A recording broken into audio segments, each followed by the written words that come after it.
Good morning, good afternoon, good evening, everybody, wherever you are in the world. And welcome to the latest issue of the ESG Show, episode 9. Can you believe it's episode 9 already? Anyway, enjoy the show. Today, our focus is on Agile. Something that I don't seem to be that agile these days, but that's not the kind of agile we're talking about. We're talking about agility in business and ESG. Now, I've always thought ESG and digital transformation have a lot in common. Agile is not the same thing as digital transformation, but there is an overlap. So we're going to find out a little bit more about how Agile relates to ESG. And we also consider the proposition that ESG is a circus without a ringmaster. And today I'm being joined by 3 great guests, all experts on Agile. And on the show today is Scott Sievwright.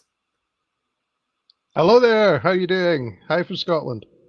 Hello, Scott, and welcome from the far north. Scott is a world-renowned expert on Agile. He is also the co-founder of 3B ESG, Being Beyond Better, and the recently launched The Good Company Way meetup. With over 30 years in business, Scott has built a reputation as a strategic leader, driving sustainable growth in large organizations through roles such as interim CTO and enterprise agile coach. His commitment to sustainability and ethical business practice aligns with the 5 Ps of the Sustainable Development Goals, reflected in his global network of like-minded associates. Scott's distinct optimism sets him apart. He believes in the transformative power of innovation for a more prosperous and sustainable future. As a leader at 3B ESG and Being Beyond Better, Scott is not just about business success, but pioneering a hopeful future. His strategic planning and commitment to positive change are not only driving growth and profitability, but also fostering a culture of sustainability and ethical responsibility. So, Scott, what are the 5 Ps of the Sustainable Development Goals? Yeah, so when I looked into sustainability, first of all, I was asking around friends, and Joanna, who we were talking later, has definitely been into sustainability and things for longer term. And I said, what's our start points? So one of the start points was looking at the sustainability goals and the 17 of them. I find it difficult to hold 17 things in my head. I find it difficult to repeat 17 things. But if you actually categorize it, you can get these 17 things down at a state political level to 5 things. So that what we're doing about prosperity, that's about lifting people and their economies and communities up. Then there's people things, there's planet things, and then there's peace things and partnerships around about global partnerships for things. I actually even strip this down a little bit more when I'm doing consulting with clients and saying at a business level, you could probably roll the peace and the partnership into prosperity as well. Very difficult to have, to have a prosperity if there's no partnership around the world and if there's no peace around the world. So that 3 Ps of prosperity, so actually making money, doing good things in business, people, developing your people, making sure you've got great policies in your people, and also planet. And I think the planet's a bit that's forgotten sometimes when we're, and we need to pull that in. Planet is good for business. So that's the 5 Ps. Okay, thank you for that, Scott. Now, can you just very briefly tell us about your meetup?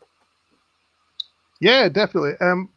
We were at the Reset and Connect sustainability meeting. We met lots of good people. We thought, wouldn't it be great to have a place where we could pull chief execs and others in to share good stories of what they're doing, along with what's making their organizations prosperous, how they're developing their people, and what they're doing for the planet, and actually use these good stories to help others understand the patterns and ways forward.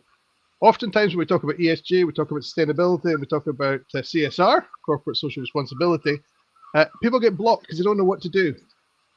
So let's look at the people that are in the vanguard, let's look at the early adopters, let's look at the people that are leading, and let's learn from them.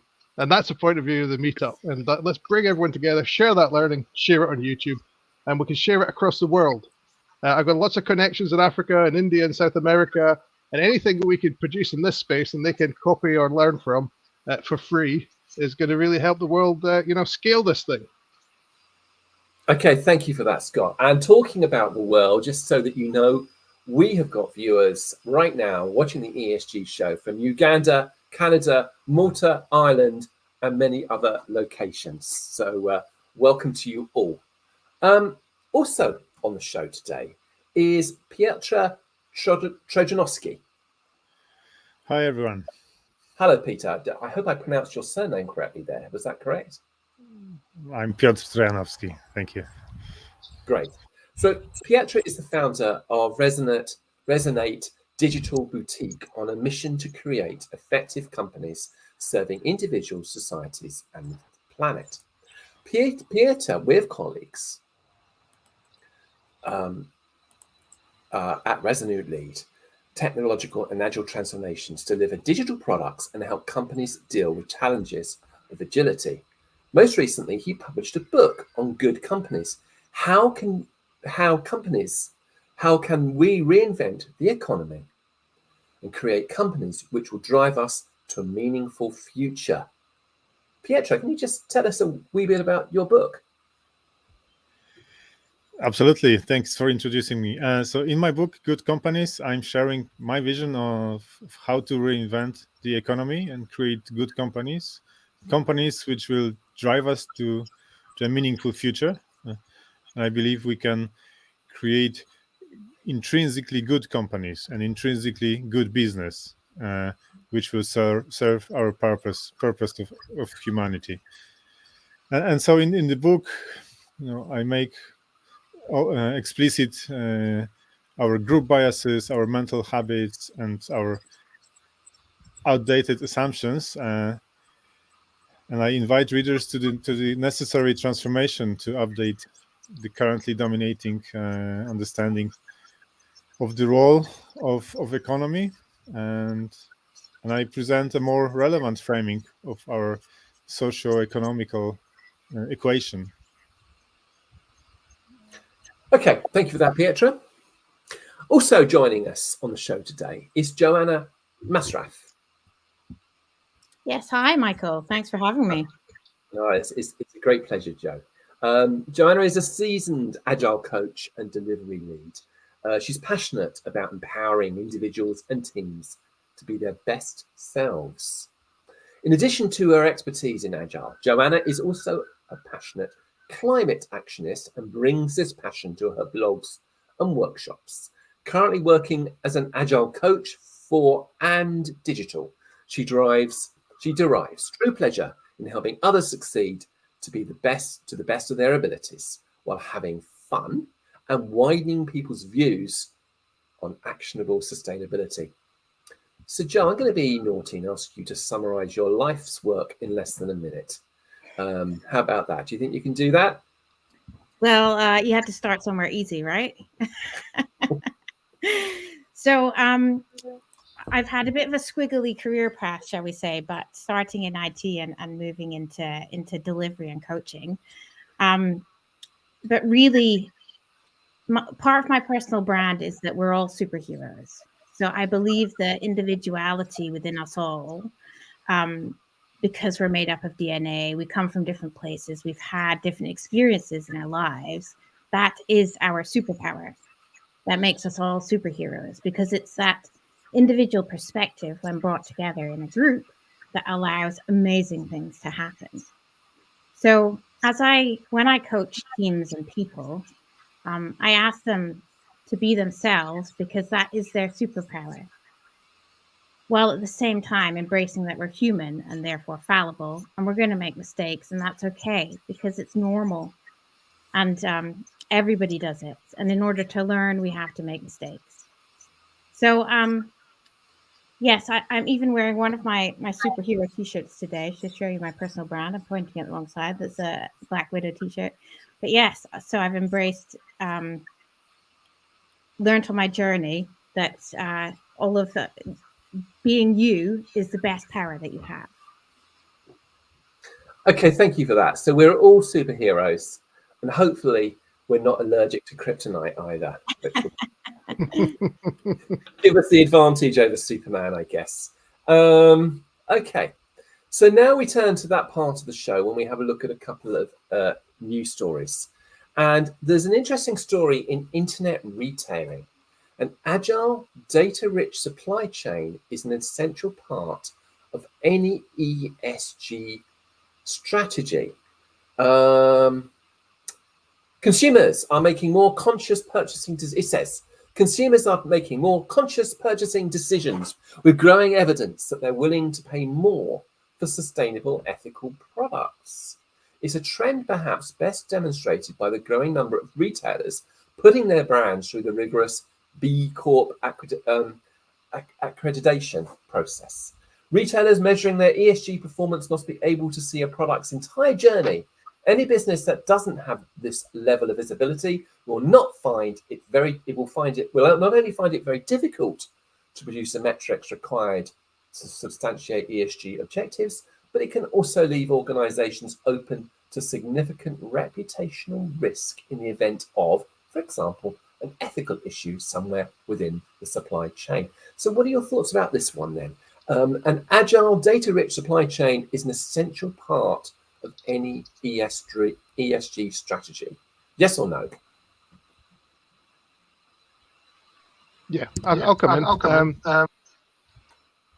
If you think about it, think of the brands and things that have been shown to, have their manufacturing process so things actually, it all looked good on the paperwork, it all looked good in the procurement, but they actually found that kids were making their products and things. Yeah, that's just not acceptable. When we look at the traceability stuff, a lot of this, one of the best examples is Tesco. So Tesco gathers all the data in all of their supply chain. They did a lot of this because of you'll remember, BSE and also the horse meat scandal thing. So everyone got very panicked about what was in the burgers. So what they found as well was interesting was not only was that the certification and everything all the way down the process. And what we tend to find is in regulated countries that's very strong, and in informal countries where you're further away you might have to go see and verify.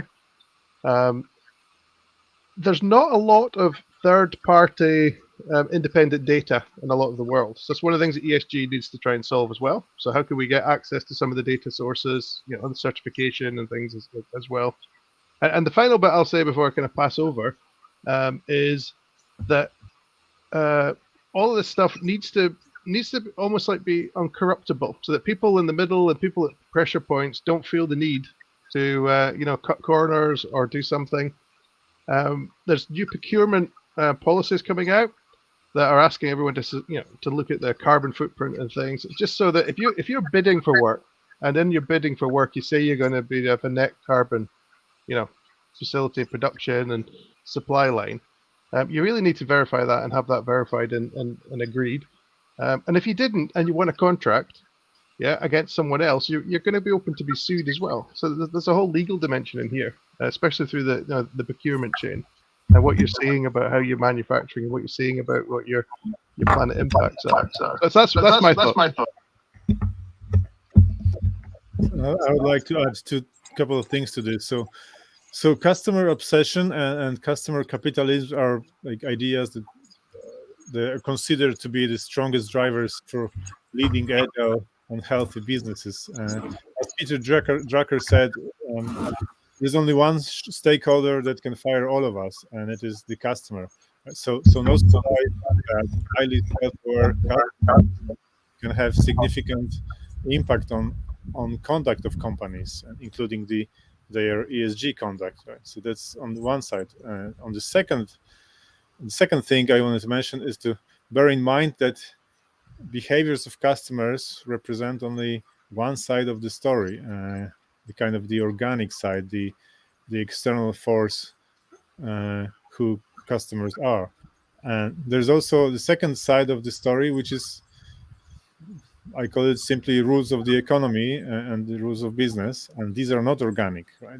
It takes different means to change those. And as long as I can see significant influence and the awareness of customers growing, I'm a bit worried that there is not enough action happening in the latter end.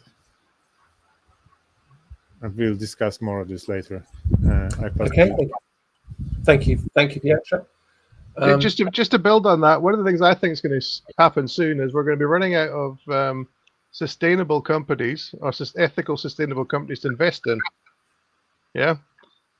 So let's say you've got, let's say, a few progressive companies in China are doing this stuff. Once they've been snapped up and by your competitors, who are you going to invest in? You know, companies don't become sustainable. Companies don't become B Corp overnight. Yeah. So that's, I think there's going to be a scarcity.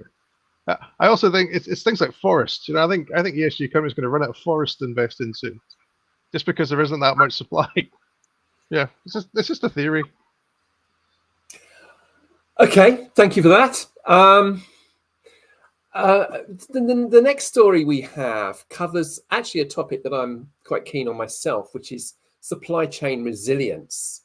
And this is in Farmers Review, Africa. And it says, a resilient supply chain can withstand the impacts of both short-term and long-term disruptions, can recover quickly and meet business obligations without significant impact on service levels. But in a Gartner survey, only 21% of respondents said they have a highly resilient supply chain. So what can manufacturers do to strengthen their supply chain? So that is an interesting one. So resilience of the supply chain is important, but not many companies seem that confident in their resilience. Any thought about that one? Yeah, indeed. So I can start on this. Sure, John, go first. Sorry. So I actually like this article quite a lot. I think it shows us actually the need to become more agile, because in order to be resilient, you need to be able to bend in the wind, basically, that come along, whether that's a strong wind from the south or a cool wind from the north, you know. So what it talks about is actually shortening your supply chains. And in my mind, it goes straight to, well, you're shortening your feedback loops, which is something that we suggest within Agile and lean practices. So I believe it's not just about resiliency, this article, actually. I think it's also about sustainability, which I'm going to talk more to you about later. Because if we look at the big polluters of the world, the transport industry is one of the big ones, right? So we need to reduce the amount of transport that we actually do across the entire planet if we can, and shortening supply chains to make them more resilient and more sustainable. Well, that looks like a bit of a win-win to me. Okay, win-win. I like the sound of that. Anything to add to that, Piotr, Scott? Probably one thing that also is linked to agility is that the starting point is to introduce more visibility to supply chains through digitization and platformization for easier information exchange, for enabling data insights, and then identification of effectiveness gaps and improvement, right? And so this is also how we start with agility, to make policies explicit and make data explicit so that we can have an open discussion on what's important and where to start. Okay, little bit just to add on top of that. You need to treat your people well, and your supply chain are your people. Okay, so every time I talk about people, I mean your employees, your contractors, there's people in your supply chains.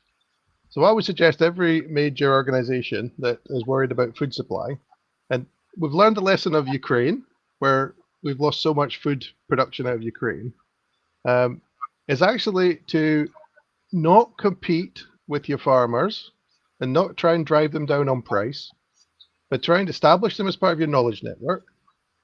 Try and build them up in terms of educate them and educate their families and provide solar to them and everything else that they need, not to carbon. So rather than carbon them and getting them using diesel and everything else to produce stuff, why not try and get them to beyond carbon quickly, set up model environments where they're more or less part of your family, and look after them, and you will have resilience. That's the resilience you need. You need resilience from human capital, and we need resilience from having this big planned family approach. You'll get more feedback, as Joanna said, but you can also share all your data. You can see when some of the farms aren't producing enough. You can actually see what the market's doing and fix the price in the markets. You can also give them suggestions about what they grow based on what you need in your supply chain. And that's partnership. Okay, so Deming and go back all the way, have partnership with suppliers. We need to get back to that. Get away from the cost imperative. I can get that bananas for 1 cent cheaper down the road, but down the road they're using child labor, but I'm going to turn a blind eye. We can't do that. Your supply chain needs to be your family. Okay, so your supply chain needs to be your family.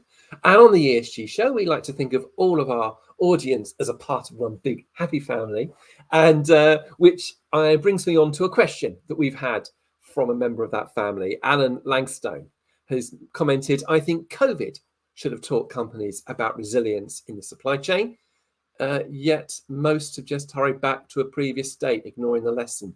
I think that's quite interesting because during the whole COVID crisis, it felt like it was lasting forever, and we say, oh, this is going to have a long-lasting impact. But I wonder whether so many of the lessons of COVID have now been forgotten as we go back to normal. Just to come in on that, I think if we looked at chips, Toyota didn't have a supply chain problem on chips because Toyota think about long-term, think about resilience, and think about where the weak points in the supply chain were. So they had plenty of chips. Then when the supply chain had problems, everyone else was struggling. We couldn't make cars, but Toyota still kept going. So it's understanding your supply chain and understanding the parts and taking a long-term investment view. And I would criticize a lot of Britain and British investment being short-term. And we need to take a longer-term view. Michael? Okay. All right. I think Tesla handled the chip crisis quite well as well, because it's quite vertically integrated and it was able to redesign the products with a view. So that it was, anyway, we need to move on. We need to move on. That's the agility piece. Agility. You see how agile I'm being there. So our next part of the show, I'm going to be talking to Joe, and in this part of the show, Joe's going to be talking about sustainability. So Joe, what's your interest in sustainability? Thanks, Michael. Well, it's kind of a twofold question for me. So as a child, I'm not telling you how long ago that was. I learned about the Amazon rainforest. I think a lot of us did at school, right? But what I remember learning about it and seeing the pictures of was that it was being burnt down for cattle grazing.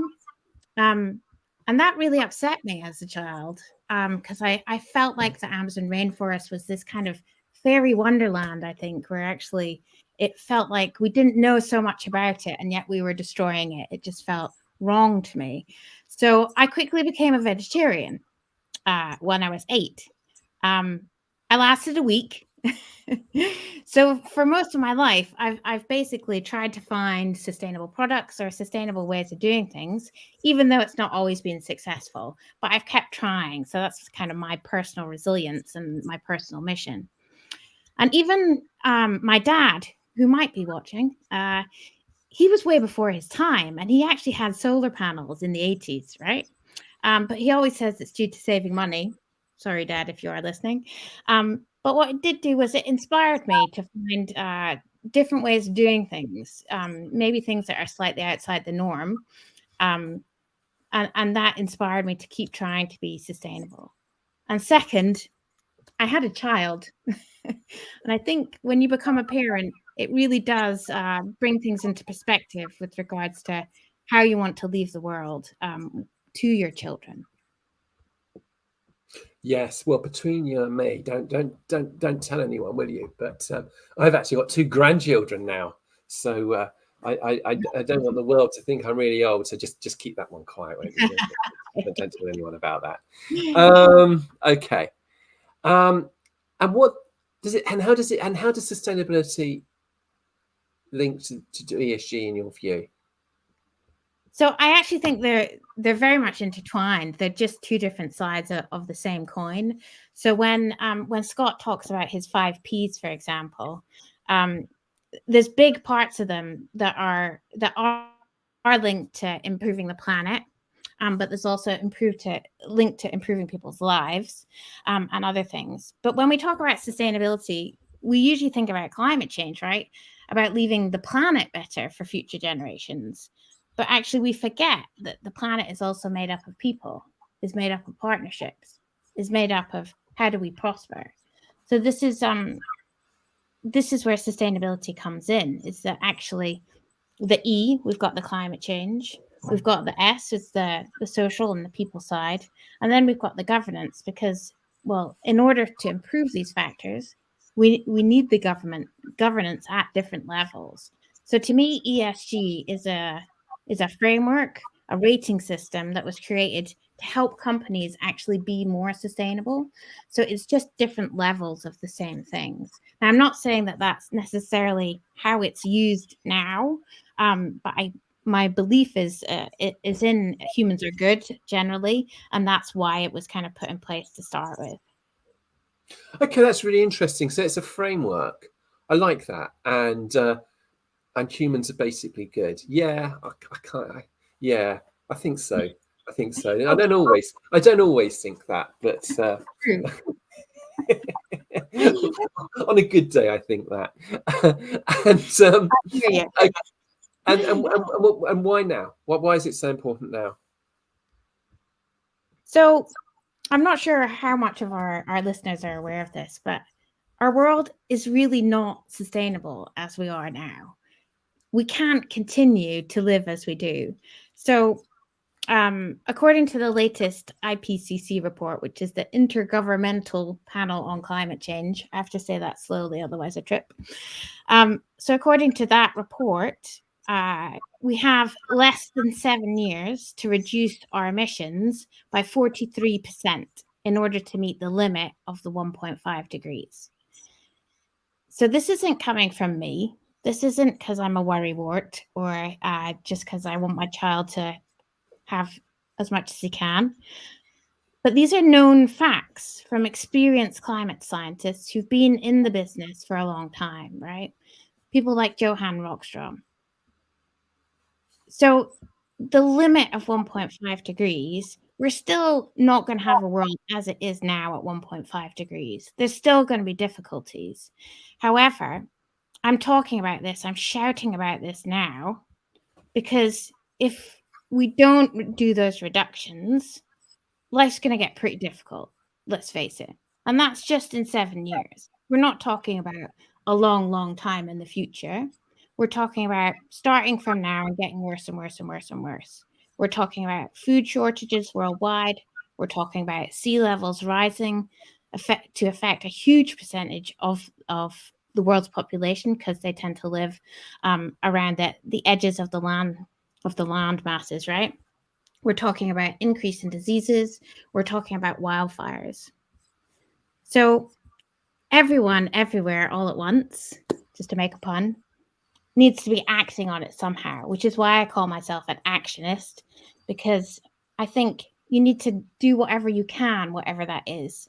I know that doesn't mean I expect everybody who's listening or everybody who I speak to turn around and suddenly, yeah, I'm going to live sustainably now. Because let's be fair, we're all on a journey to figure out how we can be more sustainable. It's not something that you or I can fix on our own, right?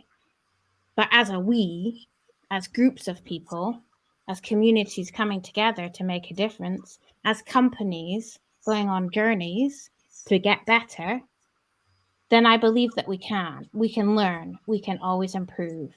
And that's actually where Agile can help. Okay, thank you for that, Joe. I mean, I sometimes think the way we measure GDP is a problem, because I don't think when we measure GDP, we take into account depreciation of natural assets. So, for example, the quality of the air that we breathe, the quality of the water that we drink, the views, the aesthetics of the countryside, that lovely smell that you get when you're out in the countryside. If these things degrade, then shouldn't that be reflected in a contraction in GDP? And I've often thought there's a measurement problem here. Yes, agree. And to get a quick plug in, later this month, appearing on the ESG show, we've got Christian Felber, who is the founder of The Economy for the Common Good, which I think is a theme that he's very passionate about. So thank you for that, Joe, and I'll see you again in a few minutes when we talk about our main topic. And now I'm going to hand over to Scott and Piotr, and I'm going to duck out of this conversation. Now, I've been watching a TV show recently that I've really enjoyed called Ted Lasso. I don't know whether any viewers of the show have watched it. I think it's proving to be quite rather popular, so maybe they have. And there's a scene in there when a character says, there's been an issue with an English newspaper called The Sun. And the character says, I know the owner of The Sun. I'll sort it out. And to which Ted's reply is, what? You know God? And I kind of quite like that. I quite like that. The idea, the owner of The Sun must be God, mustn't it? Which brings us to our topic for today. God, companies, and agility. What if I misunderstood that? Is that good? Is that a typo? Is that completely messed up my joke because I've misread a typo? Oh dear. If I have, I apologise. But anyway, Scott and Piotr, I hand over to you. You've got 7 minutes starting from now. I'm going to save your segue, right? So Piotr and I met in Amsterdam, and in Amsterdam is one of the best episodes of Ted Lasso. You know, when they go around and have their kind of expanded mind experience. And when we came up to do the meetup that we're doing and getting people from around the world to start this online meetup so we can share knowledge, we wanted it to be around about good companies. But I suggested we call it the Good Company Way, because if you watch Ted Lasso, when they got the book back, you know, he changed the title from the Ted Lasso story to the Richmond Way. Yeah. So again, there's something about people coming together, people collaborating, and I want more and more people to collaborate on this issue. And to look at the topic of good companies. Piotr's book has just been amazing to me, so I'd like to open it up just now and ask him a few questions around about his experience. But where I'm going to enter into really is good companies and agility. So I want to talk a little bit about the link there. You've got some great diagrams, you've got some great history. But just at a top level, everyone wants agility. HBR's got the Harvard Business Review's got on the front, the Agile executive. So where's the good company and the agility come together? Yes, thanks for this. So I've been in agility for 20 years, and this has been an amazing journey for me. I really appreciate the contribution of agility to our work life, and I'm really pleased to be witnessing the change that changes the force that changes the companies from within. This is what agility does. And actually, when you look at the agility at the moment, there's a sweet spot that every company now wants to be, which is business agility, which means adapting quickly to changing market conditions, right? And we know how to do this. There's also another sweet spot, which is customer centricity, which means creating great products. And in these dimensions, this is really where agility shines. But then I realized that it really addresses just a portion of who we are. We are not only consumers in our lives, right? Of course, we love great products. We love even better products, and we love when companies change following our preference. But then we are first of all humans, right? In our lives, and we have other needs, higher needs than just great products in our lives. And I was started thinking about how companies are contributing to our humanity. And then I discovered, I asked myself, what's going to happen if we just continue creating better products and create and just thanks to agility create these great products faster and more efficiently, right? And this question became rhetoric for me. We know where we are heading. We are living in an unsustainable world. So apparently there is dimension which is not addressed by great products and business agility. And this is what led me to discovering of this missing component in the socio-economical equation, which is civilizational depth. Okay? Nowhere in the discussion you can see the civilizational depth as explicit part of the socio-economical equation. I'm asking why. Why is it put aside? And why it should be really explicit thing and subject to public discussion and something we have. Let me just kind of quickly with a follow-on question. I think there's competitive advantage in agility, and I think there's greater competitive advantage in good, and I love the word good in the title of the thing, for companies that want to use that agility to accelerate. Okay. As agilists, should we pick our companies we work with and try and focus on the ones that are good? What do you think? Controversial question. Well, of course. I mean, as humans, we want to, first of all, we want to fulfill ourselves. We want to, in the first place, we want to live up to our potential, and ultimately, we want to leave this planet a better place, right, for the next generations. And so, we need to be agile in addressing exactly this need of ours. If we don't do this, then it leads to all sorts of things that contribute to civilizational depth, like meaning crisis and the of course the ecological crisis and the social environmental crisis. So okay, so if you're working with an organization and you realize they're not into this, they're just kind of out to get the planet, right? As an agilist, right? As someone who's got all these skills that can help organizations go well, you can motivate, you can crash supply chains, you can make everything, take waste out, you can make that company so much better. Should you walk away? Should you just say, no, I'm not working with them? There's an ethical thing here. Well, of course, there's things you can do. Like, of course, companies for me are mostly the communities of people who try together to achieve some goals, right? So, and the boards and the executives need to listen to the voice of their employees. But of course, there's limits, and I think of this like of agent arena issue, right? That we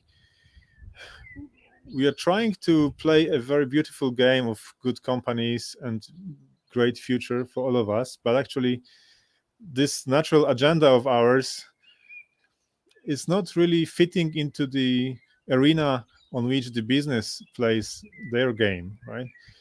And this is like, and as far as I meet many people who really wholeheartedly want to implement their agenda, the good agenda, I equally well, I don't see this so many opportunities in the business arena to play the game. So if it's like you try to play a tennis game on a football pitch, right, and it doesn't match. So that's why I'm saying not only we need to have like a proper agenda, but also we need to tweak the arena on which we want to play the game. Definitely. Good. Wonderful. Beautiful. I think Michael's going to come in. Am I back? Yes. We're running a bit late, so you said finish at 39. Yes, indeed. Thank you very much, everybody. Now we need to turn to our group conversation. We are running very late, and we're not going to have enough time to deal with questions from the audience today. But we are going to run them on the screen, and so you can at least look at the questions, and maybe afterwards we could perhaps have a go at answering them on social media. Hopefully that might be possible. But anyway, let's turn to our group conversation.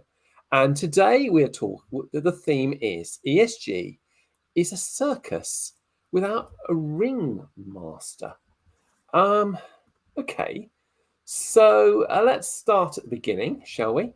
And with a question for you, Piotr. Let's go right back. So what has agility got to do with ESG?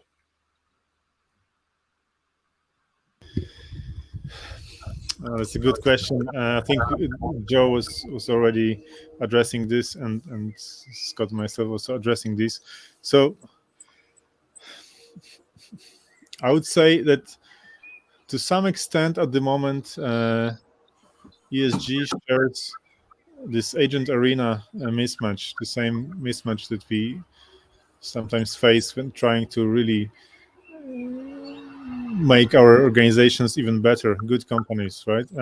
So we have this beautiful and deeply humanistic agenda, but it somehow cannot be applied fully to organizations. And for me, it's a question, how to change it. Who do we talk to start this discussion? It's beyond Agile community. I think we need to go to and talk to economists and the rule makers to change the arena, the rules of the game. Okay, thank you for that. And Joe, I know you have touched upon this, but let me just go over it again. And that is the connection between digital and ESG. Can you just tell us what the connection there is? Yeah, sure. It's a great question. So ESG, I called it a framework, right? And so a framework needs data in order to know if it's working, in order to set a baseline to improve upon. So what does data mean these days? Well, it means digital. It's quite as simple as that. If you have the data digitally, you can actually do some analysis on it. You can see trends. You can show people whether you're improving or not. So it's all about the data. We need to get the data in order for ESG to work, and that it has to be digital. And that again links back to Agile, to go back to the previous question, because Agile is all about empiricism. It's all about inspecting and adapting, transparency, inspection, and adaptation. So for that, you need the data as well. Okay, thank you. Now let's return to the theme. ESG is a circus show without a ringmaster. Scott, why do you think that's why do you think that? Oh, so one of my favorite movies is The Greatest Show. So I go back to the three ring circus. Okay, I think over one side of everything we're doing in sustainability and that we've got the United Nations who are doing political stuff at a high level, and there's a ring. Yeah, and there's another ring here for ESG where the investment community and BlackRock and others have stepped in to look at what they're doing. And then on the other side is legislation and the European Union and everything that everyone's doing. Okay, the coordination between those three things are incredibly poor. The amount of people who have actually worked heavily in ESG and the investment side and said a lot of what's been left to the market will never get done by the market and should get done by legislation, because legislation does drive the behaviors in market. There's other things that should be done at state level. It's definitely around about prosperity, definitely around about creating better business environments and things that just aren't happening. But there's no coordinator. Yeah, so the acts are coming on, the shows are coming on, the news stories are coming out, and it's very difficult for organizations who are like in the arena again. We're back in the arena, who are looking at this and saying, okay, well, what am I doing? Am I doing compliance here because it's a legal thing? So do I have to get my risk management people in to do some stuff, or is this about my business? Is this about my sales thing? Is this about how I'm responding to tenders? So am I doing something, with my operational people? Yeah, or is this actually about prosperity? Is this about and what? Who's going to rate me for what? And who's going to put the biggest impact on me? And as I'm sitting as chief executive officer, yeah, it's very confusing. Yeah, something or someone needs to step in, yeah, and start coordinating these things so they're more effective. And examples of why these things are not effective are going to be, we're not going to achieve our targets. We are going to get more temperature. We are in the middle of a slow moving extinction event. We are going to have companies who are scoring excellent on their ESG things that, in other ways are really not a good company. We could give examples of those just now. Tobacco companies, oil companies, other ones who have got bigger impact. And at some point, this show needs coordinated so that everyone in the audience can understand it, understand where they are, and we can actually deliver. And the final thing is whilst the audience is confused, whilst the audience doesn't know what to do, they're not doing anything. And we need to get action biased, and we need to deliver things, and we need to do things now. Yeah. And that's what's holding up business. Okay. Business want to do this, and business really want to get on with it. It's just very confusing if you're sitting in the bleachers. Okay, and that film you referred to, was that the film with Hugh Jackman in it? Yeah, love that. Yeah. Should we do the song? So we probably not. And but so we need a Hugh Jackman because he was a ringmaster, wasn't he? So that's what we're lacking. We're lacking Hugh Jackman, really. We're lacking leadership. It's leaders step into uncertainty to create the future. Yeah. And we need people to step into the uncertainty to create the future. And, all right. And not set 2050 plans. These need to be 2027 plans. Okay. So that's my next question. Can you imagine a better approach? How would this better approach work? We need a leader, do we? Any thoughts about that?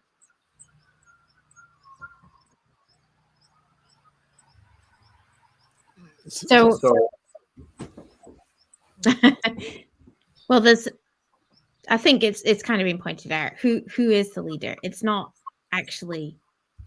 It has to be ingrained in the whole company. So this is going back to the good company to a certain extent. This is not a department. It's not a team that sits to the side. This is fundamental to every person on the planet, and therefore should be fundamental to every company. So it needs to be ingrained and intertwined in everything that people do at a company-wide level. Okay, and then follow up to that. And whilst you're following up, what should the next step be? Scott, Piotr, thoughts? I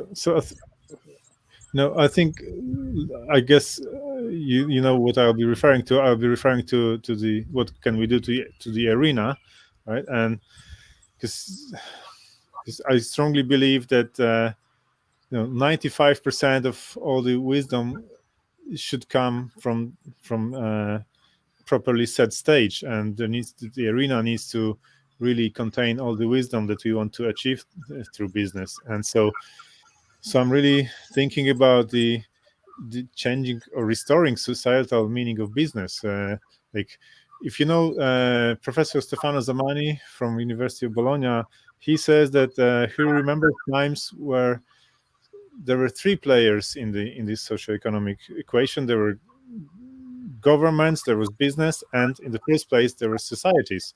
And within the last 50 years, societies were reduced from this equation, and we are actually serving the business. And I'm saying we need to restore this role of societies, so that we are the sponsors and we are the owners of business, which means that also it is societies who say what are the rules of the game for the business. And this is the opening gate for really reimagining the principles of economy and principles of business, right? So we could easily say business is here to support our humankind mission. That's it. It's not here to generate profit. It's because we don't need more wealth and more profit. We need more meaning, and we need more sustainability. So this is my way. Okay, the last thing, Scott. This is going to be the last comment, I'm afraid. So for me, we're thinking everything wrong. The climate change thing's actually is a short-term, multi-decade thing we can fix. It's an engineering problem. We can fix it. The bigger problems around about world and world equity, and that's where the bigger problems are. So I've got a very interesting kind of policy on energy. I think we should go green, go big, and almost try and give so much energy to people that the developing world can scale up and try and get some of the things. So there's equity around about the world on what we can get. I think having this kind of situation of haves and haves not needs to end, and we need some global action on it. That greening action, that moving away from carbon, can be accelerated. It can be accelerated by government quite quickly. And in doing that, we can actually fix this one climate crisis we've got and tackle the real bigger issues in the world. Yeah, we are a spaceship, as Buckminster Fuller said. Okay, there isn't a plan B. We're not going to Mars. Yeah, we're all in this together. I have 5 children. Those children are going to have grandchildren, and I want the world to be like a usable spaceship for them. So we need leadership. Okay, thank you for that. That leave you with that thought. The world is like a spaceship. There's no plan B. Elon Musk might disagree with you on that one. I think he wants to colonize Mars, but let's set that one aside. Yeah, only with him. Nice to see, by the way, a comment from Ellen Williams, who will be a guest on the ESG show in 2 weeks' time. Thank you very much. Thank you, Joe, Scott, and Piotr. Thank you all for joining us, and see you again next week. Thanks, Michael.